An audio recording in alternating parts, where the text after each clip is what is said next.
Hello students, आज का topic है determination of individual oxidation number, जो कि मोल कंसेप्ट का पार्ट 24 है।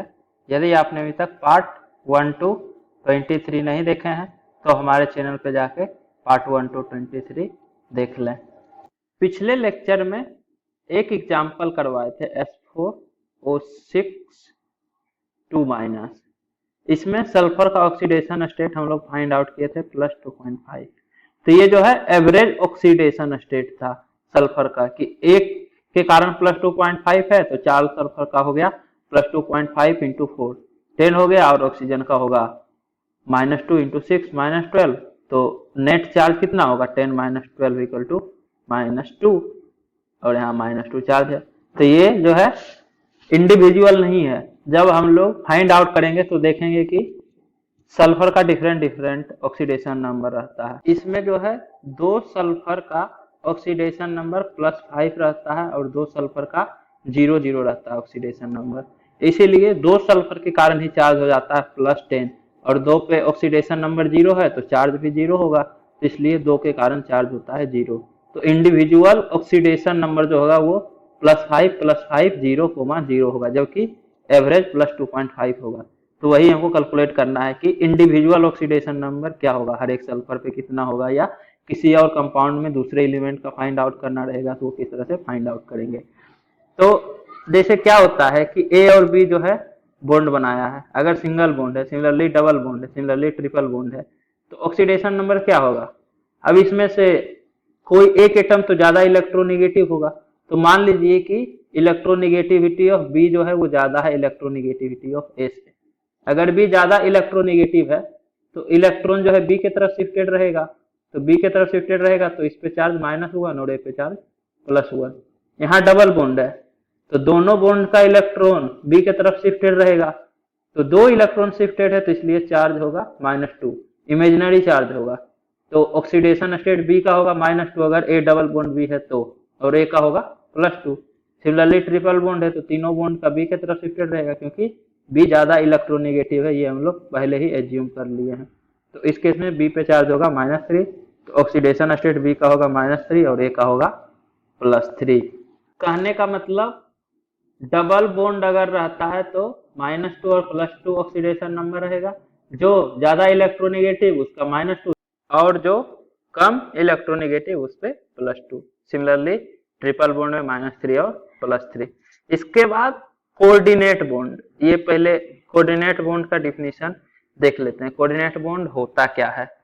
तो इसमें क्या होता है कि एक ही एटम के द्वारा दोनों इलेक्ट्रॉन दिया जाता है बॉन्ड बनाने के लिए। जैसे कोवेलेंट बॉन्ड अगर बनता है ए और बी के बीच में, तो एक इलेक्ट्रॉन ए का रहता है, एक इलेक्ट्रॉन बी का रहता है। लेकिन अगर कोऑर्डिनेट बॉन्ड बनता है तो या तो दोनों इलेक्ट्रॉन ए का होगा या दोनों इलेक्ट्रॉन बी का होगा, तो हम लोग उसको कोऑर्डिनेट बॉन्ड बोलेंगे। It is a type of bond in which both electron can be given by one atom in sharing of bond. तो बॉन्ड शेयरिंग में एक ही एटम के द्वारा बोथ इलेक्ट्रॉन यदि दिया जाए तो वो कोऑर्डिनेट बॉन्ड कहलाता है, और इसको इस तरह से एरो से रिप्रेजेंट करते हैं। और ये एरो का डायरेक्शन बताता है कि कौन जो है इलेक्ट्रॉन दिया है। अगर ए इलेक्ट्रॉन दिया है तो एरो बी के डायरेक्शन में होगा, मतलब ए से बी की तरफ इलेक्ट्रॉन गया है। अगर ए इस तरह से एरो रहेगा तो बी जो है अपना दोनों इलेक्ट्रॉन दिया है कोऑर्डिनेट बॉन्ड बनाने के लिए। इसको हम लोग इस तरह से ए बी, ए पे पॉजिटिव और बी पे नेगेटिव, इस तरह से भी रिप्रेजेंट करते हैं। मतलब ए पे पॉजिटिव चार्ज और बी पे नेगेटिव चार्ज। दोनों में से किसी भी मेथड से आप रिप्रेजेंट कीजिए, कोई फर्क नहीं पड़ता है, ऑक्सीडेशन नंबर दोनों केस में सेम ही आएगा। अगर इस तरह से कोऑर्डिनेट बॉन्ड है तो उस केस में क्या होगा कि ए जो है अपना दोनों इलेक्ट्रॉन दे दिया, तो 2 इलेक्ट्रॉन दिया है इसलिए इस पे चार्ज होगा +2, और ये 2 इलेक्ट्रॉन एक्सेप्ट किया है तो इस पे चार्ज होगा -2। सिमिलरली यहाँ से देखिए, इस पे ये जो बॉन्ड है तो ये तो कोवेलेंट बॉन्ड की तरह ही है, तो एक एक इलेक्ट्रॉन आप दोनों का मानिए, एक इलेक्ट्रॉन ए का एक इलेक्ट्रॉन बी का। लेकिन बी ज्यादा इलेक्ट्रोनेगेटिव है तो इलेक्ट्रॉन जो है बी की तरफ शिफ्टेड रहेगा, तो ए पे इमेजिनरी +1 चार्ज आएगा, और ए प्लस है ऑलरेडी तो एक रियल +1 चार्ज ऑलरेडी है और एक इमेजिनरी बॉन्ड के कारण आया, तो टोटल चार्ज ए पे कितना डेवलप हो रहा है, +2 चार्ज डेवलप हो रहा है। तो इसलिए ए का ऑक्सीडेशन नंबर होगा +2 अगर कोऑर्डिनेट बॉन्ड बना रहा है। सिमिलरली बी पे ये इलेक्ट्रॉन एक्सेप्ट किया तो बॉन्ड के कारण चार्ज आएगा -1 और माइनस चार्ज पहले से ही है, तो टोटल कितना चार्ज डेवलप हुआ है बी पे -2, तो -2 चार्ज डेवलप हुआ है, इसलिए बी का ऑक्सीडेशन नंबर -2 होगा। तो ए का +2 बी का -2। अब इसी में अगर ये वाला एरो है ए और बी, तो इस केस में दोनों का ऑक्सीडेशन नंबर 0 0 होगा। क्यों? क्योंकि बी ज्यादा इलेक्ट्रोनिगेटिव एटम है ए से। अगर ज्यादा इलेक्ट्रोनिगेटिव एटम है तो ये इलेक्ट्रॉन जिस तरह से दिया है उसी तरह से छीन भी सकता है, क्योंकि ज्यादा ताकतवर है, टेंडेंसी टू अट्रैक्ट इलेक्ट्रॉन ज्यादा है। लेकिन यहाँ पे ऐसा नहीं होगा, बी ज्यादा इलेक्ट्रोनिगेटिव है ए से, ये दे तो दिया और ये ताकतवर है, जब एक बार एक्सेप्ट कर लिया तो ये लौटाएगा नहीं ताकतवर होने के कारण। लेकिन इस केस में ताकतवर है तो मार पीट के फिर से छीन ही लेगा, तो इसलिए ए जो है बी का इलेक्ट्रॉन हड़प नहीं पाएगा। तो जब हड़प ही नहीं पाएगा तो इस पे चार्ज कहां से आएगा, तो इसलिए 0 0 ऑक्सीडेशन नंबर किसी पे कुछ नहीं होगा, कोई इलेक्ट्रॉन नहीं दे रहा है। वही चीज है कोऑर्डिनेट बॉन्ड में, एक कोऑर्डिनेट बॉन्ड भी मतलब दोनों इलेक्ट्रॉन अगर एक का है तो उस केस में ऑक्सीडेशन नंबर होगा +2 -2 अगर बी ज्यादा इलेक्ट्रोनिगेटिव एटम है ए से तब। लेकिन बी अगर दोनों इलेक्ट्रॉन दे रहा है तो उस केस में 0 0 होगा ऑक्सीडेशन नंबर। कंडीशन वही है कि इलेक्ट्रोनिगेटिविटी बी का ज्यादा है। मतलब अगर ज्यादा इलेक्ट्रोनिगेटिव एटम अगर कोऑर्डिनेट बॉन्ड बनाता है तो उस केस में ऑक्सीडेशन नंबर 0 होगा। अगर less electronegative atom coordinate bond बनाएगा तो उस केस में ऑक्सीडेशन नंबर +2 और -2 होगा। सिंगल बॉन्ड की तरह नहीं कि एक बॉन्ड के कारण +1 -1। सिमिलरली दो बॉन्ड है तो एक के कारण +1 तो +2 हो जाएगा। सिमिलरली ट्रिपल बॉन्ड में एक तीनों बॉन्ड करेगा तो +3। इसमें एक कोऑर्डिनेट बॉन्ड रहेगा तो एक कोऑर्डिनेट बॉन्ड के कारण +2 चार्ज का डिफरेंस आता है। इसके बाद एक पॉइंट है, ये आइडेंटिकल एटम के लिए होता है कि अगर आइडेंटिकल एटम के केस में greater the percentage S character greater is the electronegativity of the atom. कहने का मतलब दो एटम है, एक का दो एटम बॉन्डिंग किया है और दोनों का हाइब्रिडाइजेशन अलग है, तो परसेंटेज एस करेक्टर यदि ज्यादा रहेगा तो इलेक्ट्रोनिगेटिविटी भी एटम का ज्यादा रहेगा। जैसे दोनों ए एटम है, एक का हाइब्रिडाइजेशन मान लीजिए sp3 है, दूसरे का हाइब्रिडाइजेशन है sp2, तो sp3 एक s और 3 p ऑर्बिटल है, तो परसेंटेज एस करेक्टर कितना हुआ 25%। और ये भी यही एटम है लेकिन इसका हाइब्रिडाइजेशन है sp2, एक s और 2 p ऑर्बिटल, तो परसेंटेज एस करेक्टर होगा 33%। तो एस करेक्टर ज्यादा है, यहाँ 25 है, यहाँ 33, तो ये एटम जो है ज्यादा इलेक्ट्रोनिगेटिव एटम होगा। मतलब इन दोनों में अगर बॉन्डिंग रहेगा तो इलेक्ट्रॉन इस वाले ए की तरफ शिफ्टेड रहेगा, क्योंकि ये परसेंटेज एस करेक्टर ज्यादा है, क्योंकि इस केस में परसेंटेज एस करेक्टर ज्यादा है। इसी में अब मान लीजिए कि हाइब्रिडाइजेशन अगर sp रहता तो एक s और एक p, तो परसेंटेज एस करेक्टर 50% होगा, इक्वल है ना दोनों, तो 50% s है 50% p है। अब हाइब्रिडाइजेशन कैसे फाइंड आउट करते हैं, तो हाइब्रिडाइजेशन फाइंड आउट करने के लिए डिटेल में तो हम लोग केमिकल बॉन्डिंग में पढ़ेंगे, लेकिन ऑर्गेनिक केमिस्ट्री का जो फर्स्ट चैप्टर IUPAC नोमेनक्लेचर पढ़ा है, इसका लेक्चर 2 या 3 तक में हाइब्रिडाइजेशन फाइंड आउट करना बता चुके हैं, किस तरह से फाइंड आउट करते हैं। तो उसमें बस बताएं कि सिग्मा बॉन्ड के अकॉर्डिंग, क्योंकि ऑर्गेनिक केमिस्ट्री में कार्बन रहता है और कार्बन के पास जनरली लोन पेयर होता नहीं है, तो इसलिए लोन पेयर का जरूरत नहीं पड़ता है। लेकिन हाइब्रिडाइजेशन के लिए एस्टेरिक नंबर फाइंड आउट करते हैं, उसमें number of sigma bond plus number of lone pair. लेकिन ये जो लोन पेयर है ये रेजोनेंस में पार्ट नहीं लेना चाहिए, जो लोन पेयर रेजोनेंस में पार्ट लेता है वो हाइब्रिडाइजेशन में पार्ट नहीं लेता है, तो उस केस में आप उस लोन पेयर को काउंट नहीं कीजिएगा। वो हम लोग यहाँ बता देंगे कि लोन पेयर रेजोनेंस में पार्ट ले रहा है या नहीं ले रहा है डिटेल में, क्योंकि हाइब्रिडाइजेशन केमिकल बॉन्डिंग में पढ़ेंगे तो अभी तो बताना पड़ेगा हाइब्रिडाइजेशन क्वेश्चन के टाइम कि क्या हाइब्रिडाइजेशन होगा नहीं होगा। और सिग्मा बॉन्ड आपका होता है कि जैसे किसी भी एटम में अगर सिंगल बॉन्ड है तो वो हमेशा सिग्मा बॉन्ड रहता है, उसके अलावा मल्टीपल बॉन्ड हमेशा पाई रहता है। जैसे ए सिंगल बॉन्ड भी है तो ये सिग्मा बॉन्ड ही रहेगा, तो एक sigma bond. Similarly A double bond भी है तो इसमें एक सिग्मा एक पाई बॉन्ड होगा। एक बॉन्ड हमेशा सिग्मा होता है, पहले सिग्मा बनता है, उसके बाद जितना बॉन्ड बनता है वो पाई बनता है। तो दो बॉन्ड बना है तो एक सिग्मा बना एक पाई बना। अगर ट्रिपल बॉन्ड है तो पहले जो बॉन्ड बना वो तो सिग्मा बना, बाकी दो पाई बॉन्ड बना है, तो इसमें एक ही काउंट होगा, ये दोनों बॉन्ड काउंट नहीं होगा अस्टेरिक नंबर के लिए। और जितना अस्टेरिक नंबर रहेगा उस अकॉर्डिंग हाइब्रिडाइजेशन होता है। जैसे अगर अस्टेरिक नंबर है 2 तो हाइब्रिडाइजेशन होगा sp, 3 है तो sp2, 4 है तो sp3, इस तरह से होता है। 5 है तो sp3d। सिमिलरली अगर 6 अस्टेरिक नंबर है तो sp3d2, 7 है तो sp3d3। ये सब हम केमिकल बॉन्डिंग में डिटेल में बताएंगे, तो ज्यादा टेंशन लेने का जरूरत नहीं है ये सब होता क्या है। बस ये बता दिए कि अस्टेरिक नंबर आपको बताएंगे, अगर 2 है तो समझिएगा हाइब्रिडाइजेशन sp है, similarly sp2, sp3, sp3d, sp3d2, sp3d3। Ammonia, find hybridization. तो आपके पास अमोनिया है NH3, 3 हाइड्रोजन है और एक लोन पेयर है, यहाँ देखिए लोन पेयर भी दिखा दिए। तो हाइब्रिडाइजेशन आपको बताना है, तो पहले तो आपको number of sigma bond find out कीजिए plus number of lone pair. ये जो लोन पेयर है ये रेजोनेंस में पार्ट नहीं लेगा, रेजोनेंस वगैरह केमिकल बॉन्डिंग में पढ़ेंगे तब आपको पता चलेगा ये पार्ट लेगा या नहीं लेगा। अभी बस मान लीजिए कि ये हाइब्रिडाइजेशन में पार्ट नहीं लेगा तो ये अस्टेरिक नंबर में काउंट होगा, क्योंकि ये रेजोनेंस में पार्ट नहीं ले रहा है तो हाइब्रिडाइजेशन में पार्ट लेगा। तो लोन पेयर के कारण अस्टेरिक नंबर 1। बाकी देखिए सिंगल बॉन्ड है तो ये सिग्मा बॉन्ड है, सिमिलरली ये भी सिंगल बॉन्ड है तो ये भी सिग्मा बॉन्ड है, ये भी सिंगल बॉन्ड है तो ये भी सिग्मा बॉन्ड है, तो 3 सिग्मा बॉन्ड है। तो अस्टेरिक नंबर होगा 3 सिग्मा बॉन्ड के कारण और एक लोन पेयर के कारण। अस्टेरिक नंबर 4 तो हाइब्रिडाइजेशन होगा sp3, 3 रहता तो sp2, 2 रहता तो sp, 5 रहता तो sp3d, तो हाइब्रिडाइजेशन हो गया इसका sp3। इसके बाद नेक्स्ट क्वेश्चन है C2O4 2-, इसमें आपको कार्बन का इंडिविजुअल ऑक्सीडेशन नंबर बताना है। एवरेज तो पिछले लेक्चर में निकाल के देखे थे कि एवरेज आया था +3, मतलब 2 कार्बन के कारण चार्ज होगा +6, एक पे अगर चार्ज +3 है तो 2 पे +6 और 4 ऑक्सीजन पे -8, तो +6 -8 -2 होगा, और -2 है ही। तो C2O4 2- का स्ट्रक्चर ये होता है। एक्चुअली में ये ऑक्जेलिक एसिड का आयन है, oxalate ion H2C2O4, H2C2O4, H2C2O4, ये COOH रहता है। अब इसी को आप C double बॉन्डो OH, C double बॉन्डो OH लिख दीजिए। ये ऑक्जेलिक एसिड है, इसमें से H+ अगर चला गया, यहाँ नेगेटिव चार्ज, यहाँ नेगेटिव चार्ज, तो ये ऑक्जेलेट आयन हो जाता है COO-, देखिए COO-, ये ऑक्जेलेट आयन हो गया। तो स्ट्रक्चर जो है पता चल गया।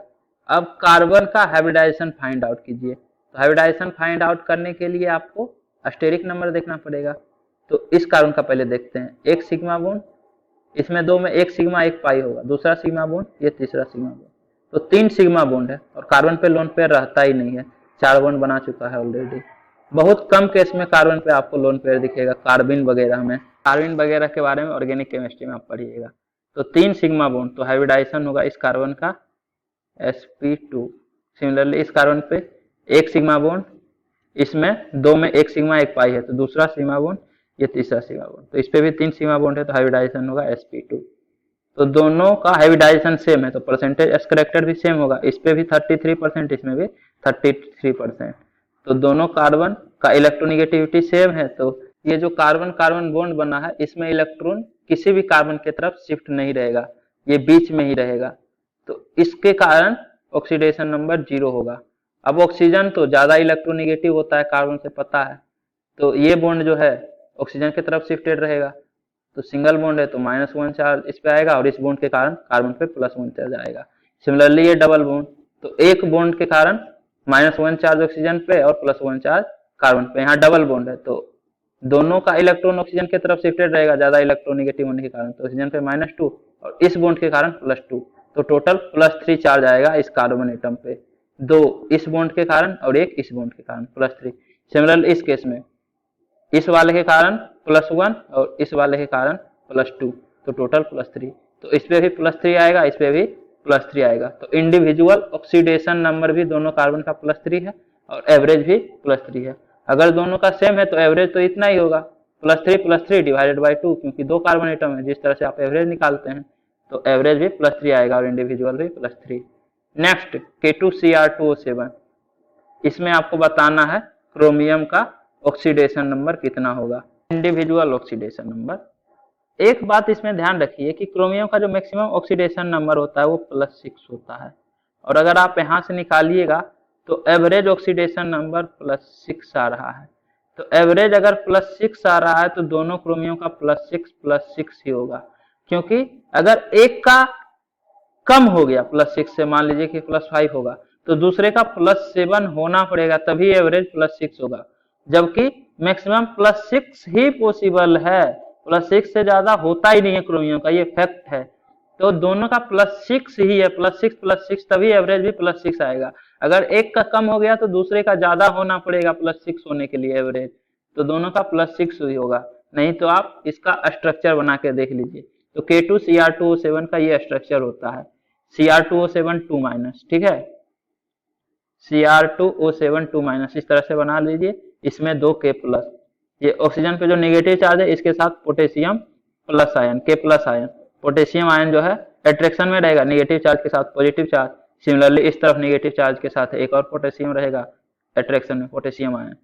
अब जो है क्रोमियम का ऑक्सीडेशन नंबर फाइंड आउट कीजिए। तो ऑक्सीजन, ये ऑक्सीजन इस तरफ इलेक्ट्रॉन खींचेगा तो इस पे -1, ये 2 इलेक्ट्रॉन खींचेगा तो -2, ये 2 इलेक्ट्रॉन खींचेगा तो -2, ये 1 इलेक्ट्रॉन खींचेगा तो -1। टोटल क्रोमियम से कितना इलेक्ट्रॉन खींचा गया है? 1 यहाँ, 2 यहाँ, 2 यहाँ, 1 यहाँ, टोटल 6 इलेक्ट्रॉन क्रोमियम का गया है। तो इस पे नेट +6 चार्ज आएगा। इमेजिनरी चार्ज ये होगा क्योंकि कोवेलेंट बॉन्ड है, तो क्रोमियम पे इमेजिनरी चार्ज +6 है, तो ऑक्सीडेशन नंबर इस क्रोमियम का +6 होगा। सिमिलरली यहाँ पे 1 1 +2 +2, तो 6, तो इस पे भी +6 होगा, तो इंडिविजुअल ऑक्सीडेशन नंबर +6 होगा। अब आप बोलिएगा कि जिस तरह से यहाँ पे हम हाइब्रिडाइजेशन निकाले थे कार्बन का, यहाँ क्रोमियम का हाइब्रिडाइजेशन क्यों नहीं निकाले? तो यहाँ जरूरत ही नहीं है, क्योंकि यहाँ पे हाइब्रिडाइजेशन फाइंड आउट करना पड़ा ताकि हमको पता चले कि इस बॉन्ड में इलेक्ट्रॉन किस तरफ शिफ्टेड है। अगर हाइब्रिडाइजेशन डिफरेंट आता तो इलेक्ट्रोनेगेटिव कार्बन की तरफ इलेक्ट्रॉन शिफ्ट रहता, तो उसके कारण भी चार्ज डेवलप होता, लेकिन यहाँ पे चार्ज 0 0 आया। इस केस में क्रोमियम से क्रोमियम अटैच ही नहीं है, मोर इलेक्ट्रोनेगेटिव एटम अटैच है, पहले से ही पता है हमको कि ये ज्यादा इलेक्ट्रोनेगेटिव एटम होता है, तो हाइब्रिडाइजेशन का जरूरत ही नहीं पड़ा। इलेक्ट्रॉन ऑक्सीजन की तरफ ही शिफ्टेड रहेगा, तो इस बॉन्ड के कारण +1 चार्ज होगा, फिक्स है, इसलिए हमको हाइब्रिडाइजेशन निकालने का जरूरत नहीं पड़ा। जबकि नेक्स्ट एग्जांपल में हम लोग देखेंगे कि फिर से सल्फर का हाइब्रिडाइजेशन निकालना पड़ेगा, क्योंकि सल्फर और सल्फर आपस में कनेक्टेड है। तो इन दोनों सल्फर में अगर हाइब्रिडाइजेशन का डिफरेंस आएगा तो हम लोग देखेंगे कि जो ज्यादा इलेक्ट्रोनेगेटिव रहेगा उसके तरफ इलेक्ट्रॉन शिफ्टेड रहेगा, तो ऑक्सीडेशन नंबर में चेंज आएगा उस कारण से, तो इसलिए यहाँ पे फाइंड आउट करना पड़ेगा, आपस में कनेक्टेड है इसलिए। Na2H2O3, तो इसमें भी अगर आप एवरेज ऑक्सीडेशन नंबर निकालिएगा तो ये +2 आएगा। देखिए सोडियम का +1 और ऑक्सीजन का तो -2 होता ही है, तो 2 सोडियम के कारण चार्ज होगा +2 और 3 ऑक्सीजन के कारण चार्ज होगा -6, तो नेट चार्ज -4 बच रहा है। तो सल्फर पे चार्ज +4 होगा तभी तो नेट 0 होगा, +2 +4 -6, तो 2 सल्फर एटम पे चार्ज +4, तो एवरेज ऑक्सीडेशन नंबर तो +2 होगा। जबकि इंडिविजुअल आप निकालिएगा तो पता चलेगा इस सल्फर पे +6 आया है और इस सल्फर पे -2 ऑक्सीडेशन नंबर आया है। जब आप एवरेज निकालिएगा तो +6 -2 डिवाइडेड बाई 2, तो ये +2 हो जाएगा। तो इसलिए एवरेज +2 है, लेकिन इंडिविजुअल इस केस में अलग अलग है, एक पे +6 है, एक पे -2 है। अब ये कैसे होगा? तो इस केस में देखिए ये जो सल्फर है ये 2 ही बॉन्ड बनाया हुआ है, तो इस पे 2 लोन पेयर रहेगा, 2 लोन पेयर, 1 सिग्मा बॉन्ड, तो स्टेरिक नंबर कितना होगा? 2 बॉन्ड में 1 सिग्मा 1 पाई होता है, तो 1 सिग्मा बॉन्ड, और ये दोनों लोन पेयर हाइब्रिडाइजेशन में पार्ट लेगा क्योंकि ये रेजोनेंस में पार्ट नहीं लेगा। ये आपको अभी पता नहीं है, अभी बस ये जानिए कि ये हाइब्रिडाइजेशन में पार्ट लेता है, तो ये दोनों काउंट होगा और 1 सिग्मा बॉन्ड काउंट होगा, तो स्टेरिक नंबर इसका होगा 3, तो इसका हाइब्रिडाइजेशन होगा sp2। इस केस में 1 सिग्मा बॉन्ड, दूसरा सिग्मा बॉन्ड, तीसरा सिग्मा बॉन्ड, चौथा सिग्मा बॉन्ड, जितना भी सिंगल बॉन्ड रहता है वो सिग्मा ही रहता है, और मल्टीपल बॉन्ड में एक ही सिग्मा रहता है बाकी पाई, तो इन दोनों में 1 1 सिग्मा बॉन्ड, ये दोनों 1 1, तो टोटल 4 सिग्मा बॉन्ड, और इस पे लोन पेयर नहीं रहेगा क्योंकि सल्फर पे टोटल 6 इलेक्ट्रॉन था, यहाँ पे 2 लोन पेयर इसलिए था क्योंकि 6 में से 2 ही बॉन्ड में पार्ट लिया तो 2 बच गया। इस सल्फर के पास 6 था और 6 वो बॉन्ड बना लिया, 2 इधर 2 इधर, 1 और 1, 6 बॉन्ड चला गया, 6 इलेक्ट्रॉन 6 बॉन्ड बनाने में, तो इस पे लोन पेयर है नहीं। तो सिर्फ सिग्मा बॉन्ड है, 4 सिग्मा बॉन्ड है, तो 4 सिग्मा बॉन्ड के करस्पॉन्डिंग हाइब्रिडाइजेशन होता है sp3, तो इसका हाइब्रिडाइजेशन है sp3। तो हाइब्रिडाइजेशन चेंज है तो परसेंटेज एस करेक्टर देख लीजिए, इस केस में परसेंटेज एस करेक्टर है 33%, एक एस 2 पी है तो 3 में से एक है एस, तो 33% होगा। इसमें एक एस और 3 पी है तो 4 में एक है तो 25% ही है ना एस, तो एस करेक्टर ज्यादा है तो ये सल्फर ज्यादा इलेक्ट्रोनिगेटिव है, मतलब इन दोनों बॉन्ड में जो इलेक्ट्रॉन है ये इस सल्फर की तरफ शिफ्टेड रहेगा, तो डबल बॉन्ड का इलेक्ट्रॉन इस तरफ शिफ्टेड रहेगा, इसलिए इस पे चार्ज आएगा -2, और इस बॉन्ड के कारण इस सल्फर पे चार्ज आएगा +2। बाकी तीनों ऑक्सीजन के कारण भी इलेक्ट्रॉन ऑक्सीजन की तरफ ही शिफ्ट होगा, क्योंकि ऑक्सीजन जो है सिर्फ फ्लोरीन ही ऑक्सीजन से ज्यादा इलेक्ट्रोनिगेटिव होता है, बाकी जितना आइटम है सब कम इलेक्ट्रोनिगेटिव होता है, तो सल्फर से तो ज्यादा इलेक्ट्रोनिगेटिव होगा ही, तो इलेक्ट्रॉन ऑक्सीजन की तरफ ही शिफ्टेड रहेगा, तो ये इलेक्ट्रॉन भी शिफ्टेड रहेगा, तो इस पे -1, इस पे भी -1, और ये 2 बॉन्ड है तो इस पे -2, तो इसके कारण +2, इसके कारण +1, इसके कारण +1, टोटल इलेक्ट्रॉन तो इस सल्फर से दूर ही जा रहा है, 2 इलेक्ट्रॉन इधर गया, 1 इलेक्ट्रॉन इधर गया, 2 इलेक्ट्रॉन इधर गया, 1 इलेक्ट्रॉन इधर गया, टोटल 6 इलेक्ट्रॉन इससे छीना गया है, तो इस पे जो चार्ज डेवलप होगा वो +6 होगा, तो इसलिए इस सल्फर का ऑक्सीडेशन नंबर +6 होगा, क्योंकि इस पे +6 चार्ज डेवलप हो रहा है, और इस पे -2, तो इंडिविजुअल तो दोनों का अलग अलग है, जब आप एवरेज निकालिएगा तो वो +2 आएगा, इंडिविजुअल +6 और -2 आएगा। सिमिलरली Na2S4O6, तो ये Na2S4O6 का स्ट्रक्चर होता है, स्ट्रक्चर वगैरह भी हम लोग डिटेल में पढ़ेंगे केमिकल बॉन्डिंग में, तो किस तरह से स्ट्रक्चर बना इसका आप लोग ज्यादा टेंशन नहीं लीजिए। यहाँ पे Na+ एक और आएगा, इस निगेटिव चार्ज के साथ भी Na+ और इस निगेटिव चार्ज के भी, तो 2 सोडियम आयन हो गया, तो ये स्ट्रक्चर है। अब फिर से हाइब्रिडाइजेशन निकालिए, तो ये सल्फर तो 6 बॉन्ड बना लिया, तो इस पे एक भी लोन पेयर नहीं है, ये 2 ही बॉन्ड बनाया है, तो 4 इलेक्ट्रॉन इसका बचा हुआ है, सिमिलरली इसका भी 4 इलेक्ट्रॉन बचा हुआ है, मतलब 2 लोन पेयर बचा हुआ है। ये सल्फर के पास 6 इलेक्ट्रॉन था, 6 बॉन्ड बना लिया, तो इसके पास एक भी लोन पेयर नहीं होगा। अब आप हाइब्रिडाइजेशन निकालिए, तो एक सिग्मा बॉन्ड, दूसरा सिग्मा बॉन्ड, और सिंगल बॉन्ड तो हमेशा सिग्मा होता ही है, तो टोटल 4 सिग्मा बॉन्ड है, तो हाइब्रिडाइजेशन sp3।